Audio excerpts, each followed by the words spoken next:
पालघर जिल्ह्यातील महत्त्वाचा राज्यमार्ग NH-160A मनोर पालघर आणि जव्हार मनोरची दुरुस्ती व डागडुजीची मागणी खासदार डॉक्टर हेमंत सवरा यांनी केंद्रीय रस्ते वाहतूक आणि महामार्ग मंत्री नितीन गडकरी यांच्याकडे केली आहे। या राज्यमार्गाची दुरुस्ती व चौपदरीकरणासाठी लवकरात लवकर निधी मंजूर करण्याची मागणीही त्यांनी यावेळी केली। तर केंद्रीय मंत्री नितीन गडकरी यांनी या मागणीबाबत सहानुभूतीपूर्वक विचार करू आणि लवकरात लवकर या कामास गती देण्याचं आश्वासन त्यांनी दिलं आहे। ज्योतिषी राकेश चतुर्वेदी यांच्या मते प्रयागराज नंतर पुढील कुंभमेळा 2027 मध्ये महाराष्ट्रातील नाशिक येथे होणार आहे।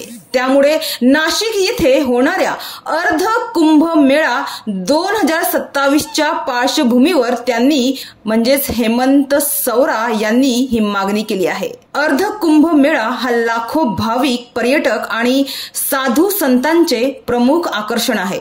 देशभरातून भाविक मोठ्या संख्येने नाशिकमध्ये दाखल होणार आहेत। या काळात मुंबई नाशिक, पालघर नाशिक आणि ठाणे नाशिक या मार्गावरील वाहतुकीचा भार मोठ्या प्रमाणात वाढतो।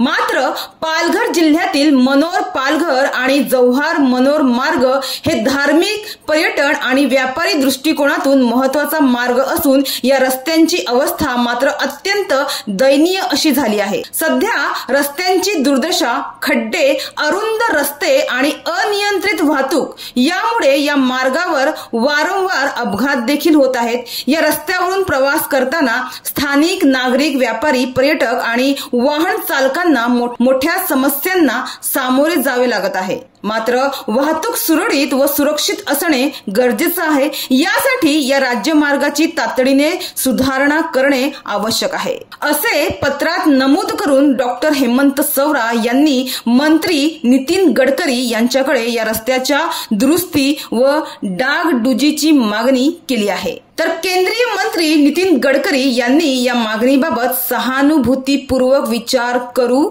लवकरात लवकर कामास गती देण्याचं आश्वासन दिलं आहे।